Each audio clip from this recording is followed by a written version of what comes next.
Hai Smart Viewers, di segmen kali ini aku mau bahas nih sesuai dengan janji sebelumnya bahwa di era saat ini informasi yang begitu bergerak dengan cepat, kita tidak memungkiri bahwa kredibilitas itu sebenarnya bisa dibentuk atau dipalsukan.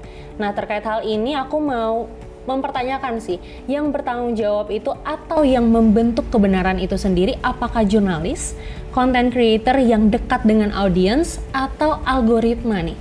Nah, untuk membahas ini aku nggak sendirian, aku sudah bersama dengan Subject Content Coordinator Communication, Ibu Andari. Halo Ibu, selamat datang sore. Kembali di Jurnal Binusian. Terima kasih, Feli. Baik, nah terkait fenomena ini nih Bu, menurut pandangan Ibu sendiri tuh seperti apa sih? Apakah memang makna dari seorang jurnalis dan content creator itu memang sudah tidak berbeda ya? Batasnya sudah sekabur itu kah? Oke, jadi pertama kita bicara soal mungkin istilah dulu ya. Content creator itu kan pembuat konten, di mana jurnalis kan juga sebetulnya membuat konten. Ya, tapi yang seperti apa? Gitu ya. Nah, kalau dalam era sosial media seperti sekarang, tujuan dari content creator itu kan adalah engagement, reach semakin banyak audiens. Ya, jadi tujuan utamanya itu. Sementara kalau jurnalis itu tujuan utamanya adalah verifikasi dan menyampaikan informasi dengan prinsip-prinsip jurnalistik. Apakah ada peran yang mungkin bisa dimainkan oleh satu sama lain? Mungkin iya, tapi yang jelas dari awal tujuannya sudah beda. Ya, jurnalis verifikasi prinsip-prinsip jurnalisme, sehingga mungkin it will take longer time to write, to publish something. Berbeda dengan mungkin content creator ketika dia memutuskan atau memberitakan sesuatu. Nah, kalau pertanyaannya adalah, jadi apa nih bedanya antara jurnalis dan content creator? Itu jelas. Jurnalis itu ada kan yang namanya gatekeeping ya, kalau di communication. Ada yang namanya penjaga. Tidak semua informasi itu bisa disajikan begitu saja. Ada selalu prosesnya. Dan bahwa ujung-ujungnya itu jurnalis juga berharap bahwa itu engagementnya tinggi dan sebagainya. Tapi yang utama adalah verifikasi. Kebenarannya itu verifikasi. Nah, masalahnya sekarang ini banyak orang seperti kabur antara kebenaran dan viral dan high engagement. Seolah-olah kalau follower banyak, engagement tinggi, viral, itu sudah pasti benar, itu sudah pasti kredibel. Padahal itu dua hal yang berbeda. Gitu. Jadi mungkin kita bisa mulai dari situ, bahwa membedakan dulu. Nah, bahwa antara kedua profesi atau kedua pemberi informasi ini mereka saling mengisi, mungkin iya, tapi tetap jurnalis itu tidak akan tergantikan karena dia memegang prinsip verifikasi, gatekeeping di newsroom, di mana ada proses yang ada di balik layar, ada proses prinsip-prinsip jurnalisme yang dilakukan. Dan menurut saya itu kekuatan si jurnalis atau pers yang tidak semudah itu digantikan oleh content creator. Itu dari segi kontennya. Dari segi audiensnya juga berbeda. Dari segi formatnya juga berbeda. Jadi kalau menurut saya sekarang itu yang menjadi masalah bukan hanya who atau siapa, tapi bagaimana. Jadi mungkin sekilas tadi pertanyaan Felis, dua-duanya kan sama-sama menyampaikan informasi. Dua-duanya sama-sama mungkin melakukan proses verifikasi, tapi formatnya seperti apa, bentuk verifikasinya seperti apa, menurut saya itu dari awal sudah jelas bahwa jurnalistik harus lebih berat menitikberatkan di verifikasi karena berbeda, output yang dihasilkan juga berbeda terkait kredibilitas gitu. Baik, aku ingin mengkritisi lebih lanjut Ibu, bahwa aku juga tidak memungkiri ya, ada produk-produk jurnalis yang di belakangan itu dipertanyakan kredibilitasnya. Karena balik lagi, mungkin saat ini media kan harus beradaptasi ya Bu ya, dengan kecepatan informasi yang terjadi. Jadi ada produk-produk yang mungkin terlewatkan atau verifikasinya Betul. hanya 1-2 kali seperti itu. Lantas apakah memang aku masih bisa meyakini bahwa kebenaran itu masih dipegang oleh jurnalis? Yang mana content creator belakangan ini pun melakukan hal yang sama, yes, verifikasi. seperti itu. Ya, ya. Betul, sebetulnya itu menurut saya dari sisi content creator itu fenomena yang baik ya. Gini, di satu sisi bahwa mereka bisa menghasilkan konten apapun, tapi di doing extra miles untuk melakukan verifikasi. Menurut saya itu sesuatu yang bagus. Siapapun harusnya melakukan itu prinsip-prinsip. Nah, tapi di media itu kan tanggung jawabnya itu berbeda ya. Bahkan undang-undangnya saja berbeda. Yeah. Media di bawah undang-undang pers, kalau content creator misalnya ada yang katakanlah yang menyampaikan informasi yang salah atau fitnah atau apa, mungkin langsung dipidana ya, undang-undangnya bukan undang-undang pers. Dan kedua dari segi tugas dari jurnalis sendiri. Betul bahwa kita nggak bisa bilang, wah ini proses verifikasi jurnalis sudah sempurna, semua sudah melakukan. Pasti kita it's not ideal world gitu ya. Tapi dari sisi jurnalis, satu yang menurut saya perannya yang membedakan adalah di luar verifikasi dan lain. Sekarang mereka kan adalah fact checking. Ya, dan fact checking ini bukan hanya dengan metode yang selama ini dilakukan ya ketika memverifikasi sesuatu, tapi sekarang sudah dilengkapi dengan jadi forensik digital lah. Mereka sudah dilengkapi dengan teknologi juga untuk mengecek atau memverifikasi apakah konten itu misalnya hasil AI atau apa dan sebagainya. Jadi kalau menurut saya kita tidak bisa memungkiri, betul seperti Felix bilang, kita nggak bisa bilang bahwa semua media semua jelas. Tapi karena startnya dari awal itu sudah jelas berbeda, jadi sebetulnya tetap ada garis pembedanya. Nah, apakah bisa saling belajar dari satu lain? Iya. Satu tadi saya sebutkan bahwa content creator itu kan tujuannya engagement, viral dan sebagainya. Dan ada beberapa cara untuk melakukan itu. Boleh, sangat bagus. Jadi media sekarang saya lihat juga format-formatnya juga mulai diubah, tetap melakukan verifikasi, tapi katakanlah yang panjang dan detailnya itu di websitenya, tapi yang singkat-singkat itu di mungkin story atau di reels atau di sosial media apapun. Menurut saya itu bagus. Tapi jangan sampai si jurnalis media ini mengorbankan prinsip-prinsip jurnalisnya hanya demi viral. Jadi si viral tadi, engagement dan lain-lain, ya udah kita pinjem tuh dari content creator untuk jangan sampai misalnya ya dulu, wah saya memproduksi berita investigasi yang wah keren banget, sangat inilah narasumbernya bagus. Tapi end up misalnya yang baca hanya sedikit, berakhir hanya di perpustakaan kalau zaman dulu atau mungkin sekarang hanya disimpan di mana tidak banyak yang mengakses gitu. Sementara kan sosial media, content creator punya kemampuan untuk menjangkau itu yang kadang-kadang bahkan harus diakui lebih bagus daripada content creator.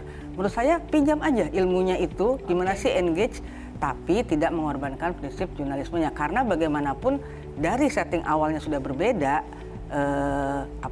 Peran si jurnalis ini tidak bisa digantikan dengan content creator yang mengandalkan viral dan engagement gitu. Oke, selain viral dan engagement, kita tahu bahwa tantangan jurnalis dan content creator adalah adanya AI Betul. dan deepfake. Betul. Gitu. Nah, terkait verifikasi ini, apakah itu menjadi cara yang masih unggul sampai sekarang atau justru udah ketinggalan zaman nih, Bu? Oke.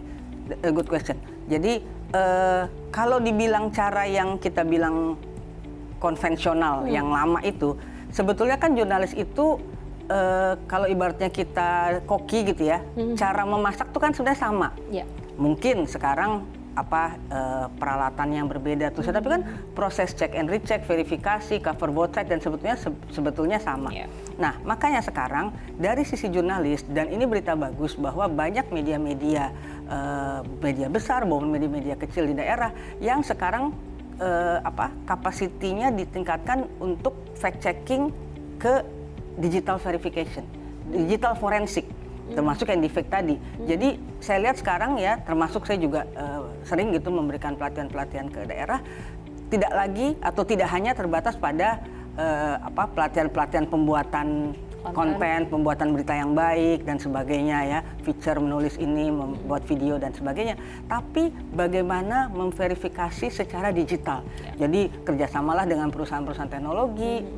Itu menurut saya itu menjadi satu kekuatan media, jurnalis di adanya deepfake, adanya berbagai kemungkinan konten-konten yang dimanipulasi lah. Itu sih menurut saya. Jadi dari sisi jurnalisnya juga memang harus meningkatkan kemampuan tanpa meninggalkan yang tadi kayak tradisional. Itu menurut saya tetap kekuatan lah. Cuma mungkin toolsnya yang berbeda, tapi skill memasaknya tadi itu, skill jurnalistiknya itu menurut saya apapun toolsnya, apapun zamannya itu tidak akan terganti. Cuma harus ditambah dengan si teknologi gitu. Baik, aku sedikit ingin menyentil ada salah satu kasus mungkin Ibu Andari juga aware, salah satu konten tentang zebra cross, Bu. Oke. Itu ramai sekali di media sosial di mana banyak akun-akun yang memang menjadi akun informasi gitu, yang mengatakan beramai-ramai ini ya sebenarnya beramai-ramai mengatakan bahwa zebra cross ini sudah dihapus nih, yang memang sudah dibantu sama warga sipil, yang digambar yang menggunakan Pac-Man dan akhirnya sudah dibenahi oleh pemerintah. Nah setelah beberapa hari ada lagi nih posan akun lainnya yang mengatakan mana belum kok, dan itu dia menyertakan buktinya di mana kapan pengambilan videonya, dia memperlihatkan kondisi jalanannya. Jadi aku bisa bilang ini juga sebuah masalah ya Bu ya, bukan hanya AI dan deepfake, tapi seperti ada yang akurasi informasi juga. Akurasi informasi. Terus juga ada pelaku yang sepertinya ingin menyebarkan berita serupa gitu untuk membantu mungkin pemerintahan atau instansi-instansi lain. Seperti itu bagaimana pandangannya? Ini juga mungkin terkait ya, ada satu kasus di DKI ya di mana ada aduan tentang warga ya tentang sesuatu, kemudian diposting oleh si oknum kelurahan tersebut bahwa sudah di-handle. Ternyata foto yang dia post ketika dia sudah menyelesaikan masalah itu adalah AI, di mana dia hilangkan tuh mobil yang parkir dan sebagainya. Nah, gini, kembali ke jawaban saya yang awal, antara content creator dan jurnalis sebetulnya tidak perlu dipertentangkan. Antara masyarakat dan jurnalis, masyarakat yang memberikan informasi dan jurnalis tidak perlu dipertentangkan. Tapi info-info seperti tadi ya zebra cross misalnya, atau info-info seperti banyaklah yang harus diakui kita mendapatkannya itu karena dari masyarakat kan. Nah tapi gimana nih? Apakah kemudian kita nggak boleh dapat informasi dari masyarakat tersebut? Ya sangat boleh, sangat berterima kasih. Nah silakan media verifikasi seperti tadi zebra cross. Oke, kita dapat A, B kok berbeda dan sebagainya. Mungkin yang satu dari sisi pro, yang kontra, yang mendukung, yang tidak dan sebagainya. Kan seperti kalau prinsip jurnalistik kan kalau ada orang bilang di luar hujan atau tidak hujan, ya jangan buka jendela lihat keluar gitu ya, hujan bener atau enggak. Ini masih mudah ya kalau soal zebra cross kan lokasinya jelas. Bagaimana kalau sesuatu yang lebih mungkin lebih membutuhkan panjang, tapi ya disitulah jurnalistik, verifikasi mana yang betul.